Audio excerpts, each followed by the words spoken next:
What's up? What's up? Real MVPs, Ricky Widmer here, and welcome into a brand new adventure. I am joined, as I always am, for NBA content, Dave Oster. Dave, how you doing? Hot as hell. It Hot is, as hell, Ricky. It is. And again, hot. to reiterate, he has no AC. My AC is crippled. So between the two of us, it's about 84 degrees in each of our rooms, I'm guessing, at this point. So you know, the AC. It's a toasty one.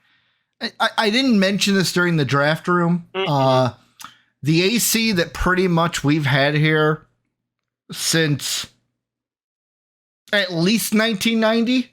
Nice. Could have had it before I was born, but at least 1990. It had a good run, Ricky. It had a very good run. It. You know what? If you live as long as I did, you had a pretty good run. That's how I look at it. But I mean, it went kaputs this week. I have no idea how old mine was, but yeah. I just know that we've had it since I've been born.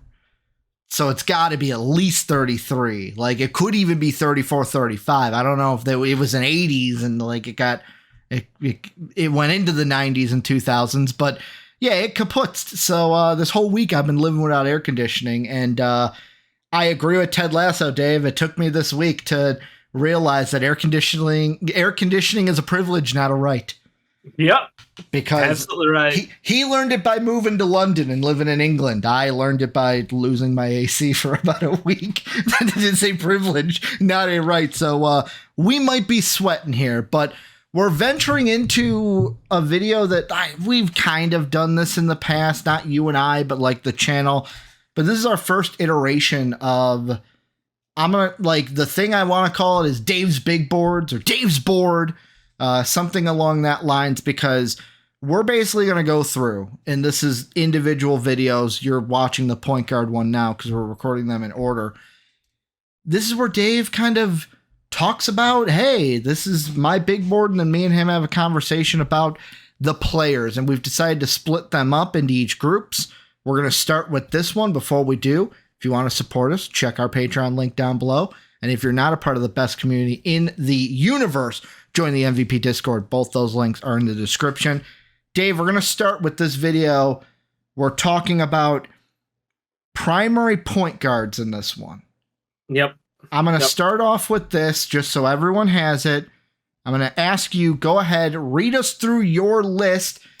It's not going to come up as we're recording, but I am going to work my Photoshop magic. They will see some sort of a graphic while you tell us your primary point guard list for the 2023 draft. And just to clarify a thing, when you don't hear a name on this list, it's because I don't view them as a primary point guard. There's a lot of guys who can play point guard, but these are the guys who I think at the next level will need the ball in their hands to succeed at a high level. So with that in mind, obviously number one on everyone's board for point guard should be Scoot Henderson, or should it? Number two, Amen Thompson, of course. 3 with Cason Wallace, 4 with Anthony Black, 5 with Jalen Pickett. Might be a surprise to some people, but I got faith in the kid. 6 at Gortman out of the OTE, and 7 with Nadir.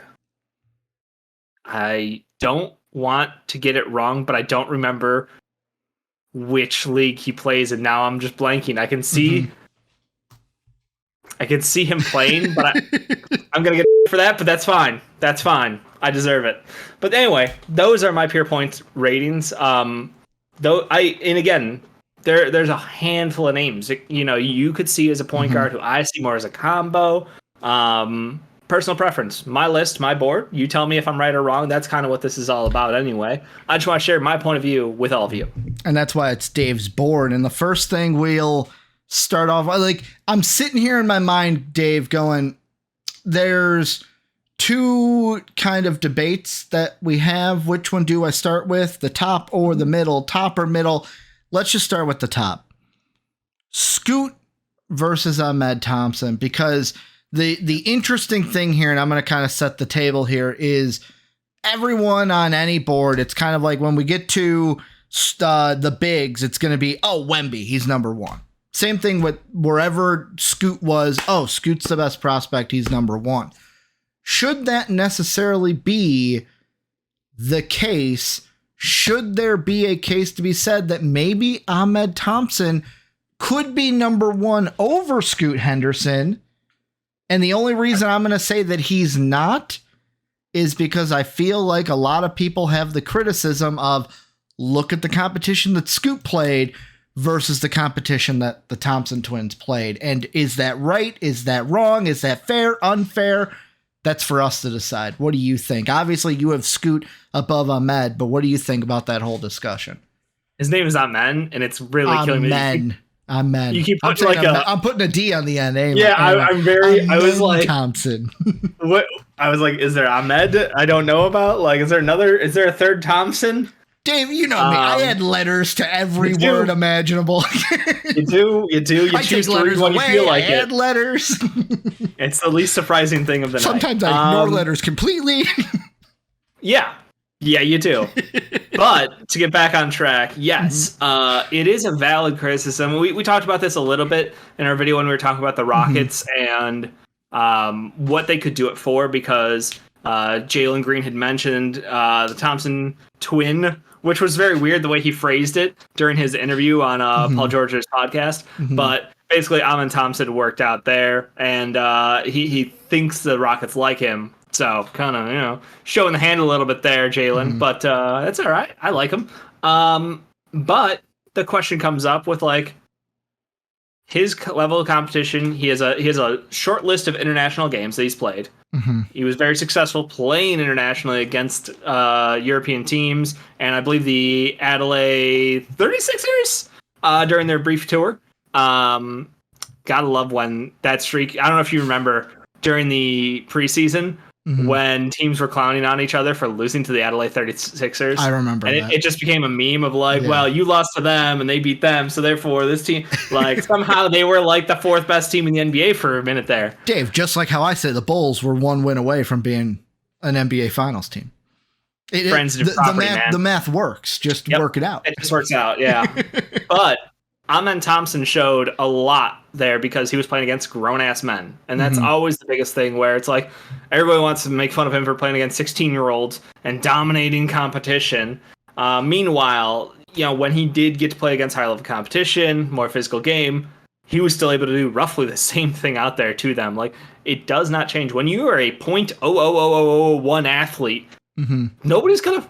It doesn't matter. It just the rules don't seem to apply anymore. So I'm really starting to wonder myself the gap between Amen and Scoot, because everyone has been talking about wing heavy. We all want ball handling wings, in the vision of whether it's the Toronto Raptors, who just want a bunch of guys who are like 6'8" and above, or if you like the 6'6" crew, you go with OKC. Like, teams are starting to trend towards these larger ball handlers, and I think that this is kind of a make or break draft class for that thought, because it was a down year for Scoot, and if Scoot wasn't the guy, which everybody's been just, if Wemby wasn't here, Scoot would be one. Scoot would be one in 10 out of the last 20 draft classes, and it just feels like we've been hit over the head with that so much, and that's like the general consensus, that part of me just wants to reach out and go, but would he be? Like, but why are we discounting Amen Thompson, someone who's a better athlete than Scoot, who is bigger, stronger, faster than Scoot, who is someone who is, I don't know, equal passers is an interesting thing because they facilitate in different ways. Amen thrives in the open court, in the fast break. He can succeed in the half court, and I'm very excited to see what he can do. Like, he had great assist numbers in the OTE playoffs. I think he was averaging like over, it was just not, I think right about 9 assists a game in those playoffs. Just excellent play from him. And that's with like questionable spacing at best. So can you imagine him on an NBA court with NBA level talent around him, spacing the floor, giving those legit looks? Ooh, that kid is going to be special. Meanwhile, Scoot's someone who is a downhill driver, and he absolutely has ludicrous basketball IQ. Like, he studies, lives, breathes basketball, and that's what you love about him. His teammates love him, his coaches love him. Everything's uber positive about Scoot for a reason. But you wonder, neither one of these guys has had a fantastic 3-point shot. Jokingly, almost at this point, Amen Thompson released a video of working on that 3-point shot. Did not look great still. It's a work in progress, but you know what? Scoot's in the same category. He's not much better. Like, Scoot shot like 32%, 31% anyway. So, like, neither one of them's a legit 3-point threat yet. Both can get there. I have total faith in that. But athletic guards, not necessary for them to have that high percentage. If they can make it up to 34% and just get, wide open looks, and people will, have to at least challenge up so they can have that step. Guess what? One step for Amen Thompson, they're gone. He's gone. Scoot, one step, he can be gone. But I think it's starting to weasel its way in my head now, Ricky, and I'm afraid that I might be one of those guys who's like, are we overthinking, or are we not thinking enough about, like, challenging Scoot's position in this draft class? Because I've already hit the point where I'm like, Amen over Brandon Miller makes sense for a lot of teams. Not every team, but a lot of teams. So why are we viewing Scoot?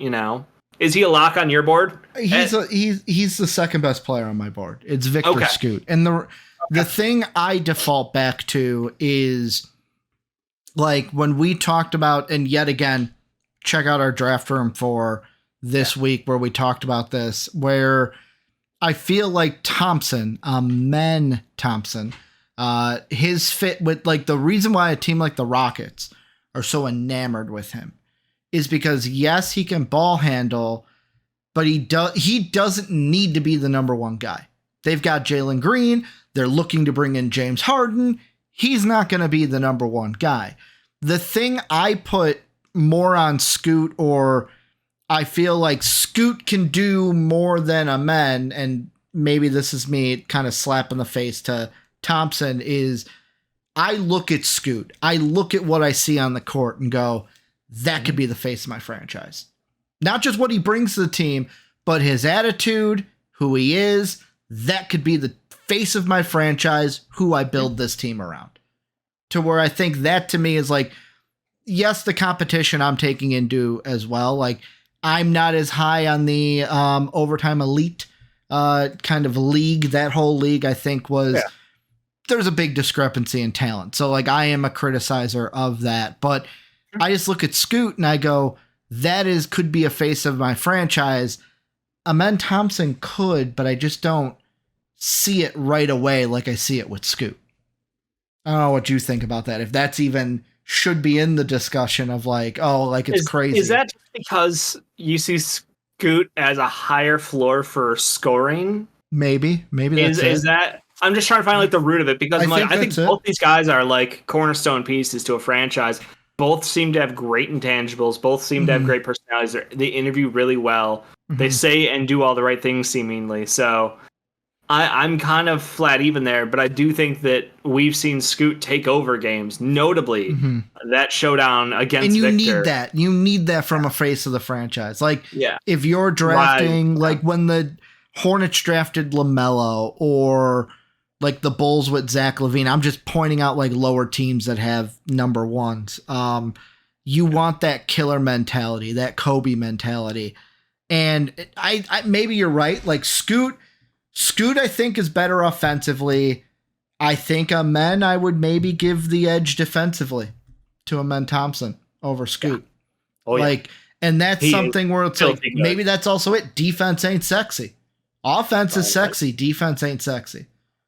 Unless you're a basketball junkie like Dave or Jake. Scoot is upside on defense, though, because, he is 6'2", he does have a 6'9" wingspan. He's not terrible. The photos of him, he has crazy build. Like, his frame is set, and he has already added a ton of muscle to it, which is wild for someone his age. Like, he is so far ahead of the game.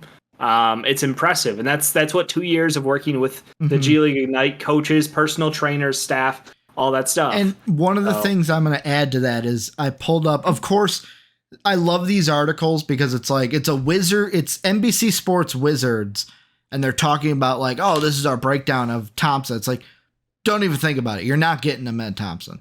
So you like the DeVille? Oh, forget about it. Like, he ain't falling to you in the draft. Don't worry about it. But, like, what they put here is, like, what you said, just a little snippet of his fundamentals on defense, and then here's the key part, and whether he can add strength to maximize his innate abilities around the rim. Like, yeah, he gets to the rim, but it's how well will he finish? Like, what's his bag? Yep. Can he finish right? Can he finish left? Is he going in for layups, or is he is he settling for like push shots? Or how's his floater game versus like, can you just see this guy go, drive down the right side and then finish on the backside with a reverse layup? Like, can he navigate at the rim? Because right now his numbers they're not bad, but they're not excellent. And I think that's like where we're now starting to nitpick a little, maybe. Well, and that's why I'm going to take that and switch it to a different conversation. A conversation that I'm looking at mock drafting right now. Similar but different. Similar but different. Yeah. Because the one thing I'm looking at when I've started my mock draft process is Case. I have to think about it because I want to say Case and Waller because of Grayson Waller, but Case and Wallace and Anthony Black. These are two prospects.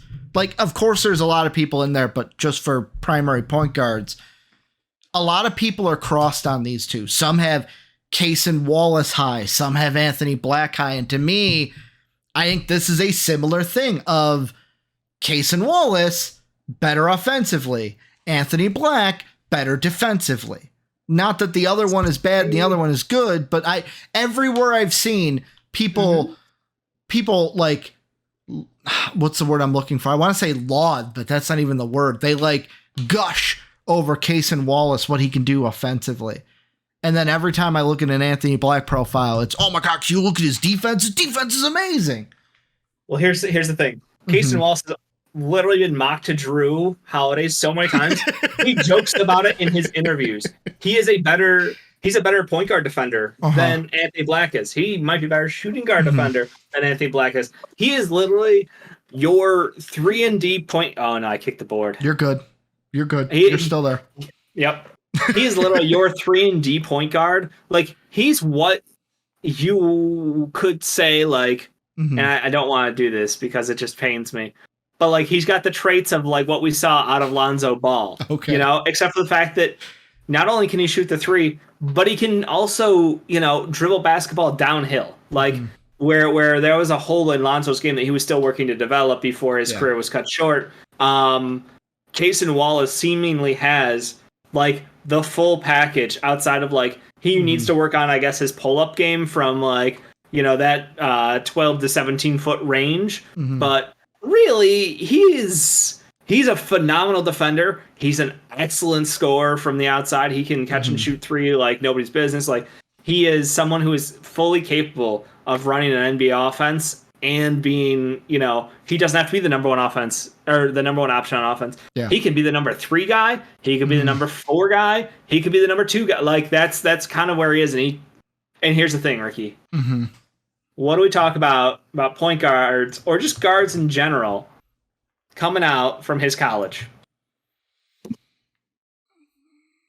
I'm trying to think of them, and they haven't been the most star-studded. No, Kentucky guards are fantastic. Well, I'm thinking of like Jamal Murray was amazing, but like I'm also looking at like Devin Booker. But you also got to look at like the Tyler Ulysses. Tyler Ulysses 5'9". What do you want to do? He has the talent to play in the NBA, but he's 5'9". Was Marquise T or was it one of the T brothers also from Kentucky? 5'10", and we drafted him. No, Kentucky guards are criminally undervalued because in college they play to win games. They don't play to get off insane stats. You got to remember, this team where Devin Booker was a 6-man, where we didn't even know how good he was truly. Case and Wallace played in a system. He is a system point guard right now. Are we undervaluing him? Probably. Like, and is a team like the Spurs going to trade up and get him? Probably. There's a chance. There's a hope. Yeah. Like, I loved Ty last year. I thought he was a great prospect. Unfortunately, he went to the reign of Silas, where he could not play basketball. So we got to wait and see if Ime Udoka is able to, like, after a year off, get Ty back up and rolling again. But, like, literally, Kentucky guards should never be discounted. That's just a hard rule in the NBA draft. So, given the benefit of the doubt, I think Case and Wallace is just a fantastic player and a super good prospect. But Anthony Black has one thing he doesn't, and that is a size. Yeah. He is someone who is switchable. Like, 1 through 4 probably by like year 3 in the NBA, maybe year 4. Like he's got an NBA body, and he just needs to continue to hone and get better. I've been watching. He started to put out a YouTube series, kind of the day-to-day vlogging.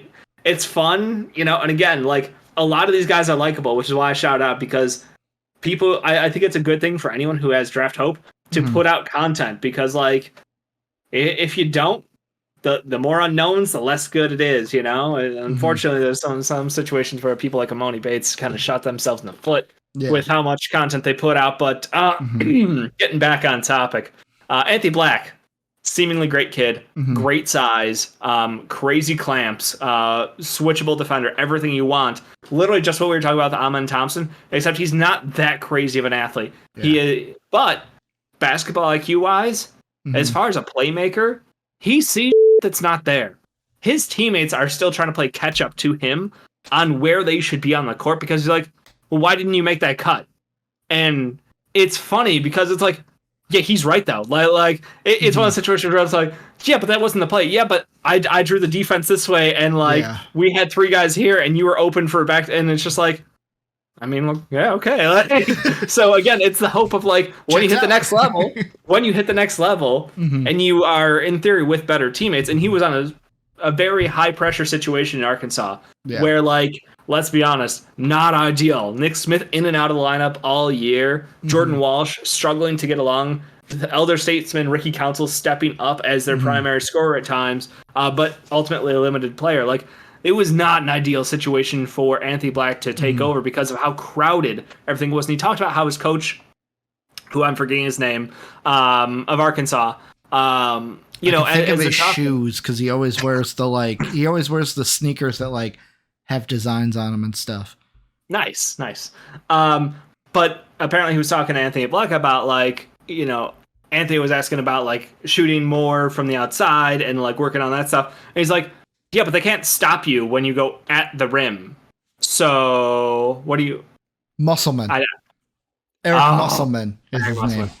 Yeah.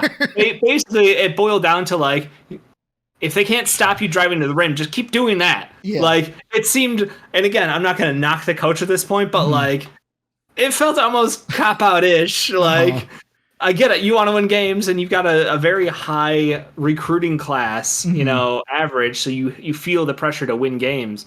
But Anthony Black might have been limited there. And again, he's got to work on being able to go the other way. Like he's got to work on his ambidextrousness. Yeah. There's a word there. He's got to work on that because until he does, if he gets shifted to one side, you just kind of turn him off at times. So he's got to continue to work on his shooting, and that's he's been talking about it, and you see him now in this video series working on a shot, working with his trainers, continuing to build. So like again, there's hope, but he's someone who is a switchable wing with point guard skills, which is super valuable. Well, last thing for the primary points, Dave. I'm gonna let you go on a soapbox here. Yep. You got to tell me why Jalen Pickett is criminally underrated. I'm throwing in criminally because I feel like you would have said that. Is because he's an advanced stat darling. He wins games. He is he's just a dude who goes out there and balls out. This kid is a gamer. He's a baller. He's a playmaker and a shot caller. Is it pretty? Hell no. This man plays out of the low post as a point guard. Like, that is his comfort zone. It is wild to watch him operate in offense because he's an upperclassman. He knows better than a lot of the younger guys. So he takes advantage of that. He gets switches on pick and rolls. He can run a full offense, and it is hilarious because his stop-go style, he doesn't have elite athleticism. He doesn't have elite speed. He just goes and gets buckets. And he can run an offense like, I mean, it's just, if you want to watch him for a couple games, come back and tell me this guy isn't worth being drafted. I don't know that he's a starting point guard in the NBA, but I can tell you that man is invaluable to have as a bench point guard, someone who can come in, run offense, and change a pace the hell out of a game. Because when you're used to defending point guards in a certain way, and then he comes in and changes things up completely, it's just fun, and he's so effective at doing it. Like, it'd be different if, like, okay, I was trying to think what was a player who was like oh god, this is bad. I liked You're him. giving me nothing to work with. No. That's I'm the gonna be. worst part. The Sixers like, traded ooh, Mikal Bridges. ooh. The Sixers traded Zaire Smith. Yep. Zaire Smith. All I got before that day was ooh. I'm like, My give brain. me something. I didn't want to say like the man almost died, but then Well, he just didn't play that would have basketball been after. something that could right. help me. Me help you. I know, Rick. I gotta, But he was a two who was playing the 4 basically in college, and that's how he was able to bring a skill set to somewhere where it shouldn't belong, and that's why he was successful. And we saw that again with a player who has already washed out of the league, and I think that T-Wolves something trade up for him. He's out of like Texas Tech kid who washed out in a couple years. What's his name? Oh, now I can think about it. Yep. Oh, he went like 5th over. Yeah, he did. He was 6 maybe. Go ahead. Yeah, I know. Point being, a guy who his role in college, he succeeded Jared because Culver. I have Jared to look it Culver. up. I got it eventually. because he brought a different skill set to a different position, kind of a thing. And like Jalen Pickett brings a different position, but also he's excellent at it, kind of a thing. Yeah. Like the way he navigates traffic, the way he can get to his spots on the floor, and he knows his spots. There's a confidence in his game. It's so fun to watch. So shout out to Jalen Pickett. I hope you get drafted. You deserve a spot on the NBA roster. If not, he'll sign somewhere. I hope so. Or G League and then prove yourself like Carlick Jones. Or go but play in hopefully Europe. you'll You would get to kill play. it in Europe. Yeah. And that's not like a disrespecting. Like he would. Should he go play with Dwight if he doesn't get drafted? No, don't go to don't go to Taiwan. I mean, you would kill it there too, but like don't go play in You Europe. would kill it there too. Do have a chance to keep going. Keep going. Well, that's going to do it for the primary points. Let us know what you guys think down below. Do you agree with Dave's list? Do you not agree with Dave's list? Agree what we talked about? Disagree? Let us know down below. And also, remember to check out our other videos. We're doing a lot of we got combos, shooting guards, small wings, bigs in general. We're going to have a lot of videos for these, so check those out. Those are out on the page right now. Remember, if you want to support us, check out our Patreon page. And if you have not already, join our Discord. Both those links are down below. We will see you for Dave's Big Board or Dave's Board, the next video, whichever one you check out. But as always, have a good day, everybody. Bye. As always, we'd like to thank the people that make these videos possible, our patrons whose names are displayed on the screen now. If you would like to become a patron, go ahead and click the Patreon icon in the bottom right. And if you'd like to check out another video from MVP Sports, hit the video in the upper left. As always, thanks for watching.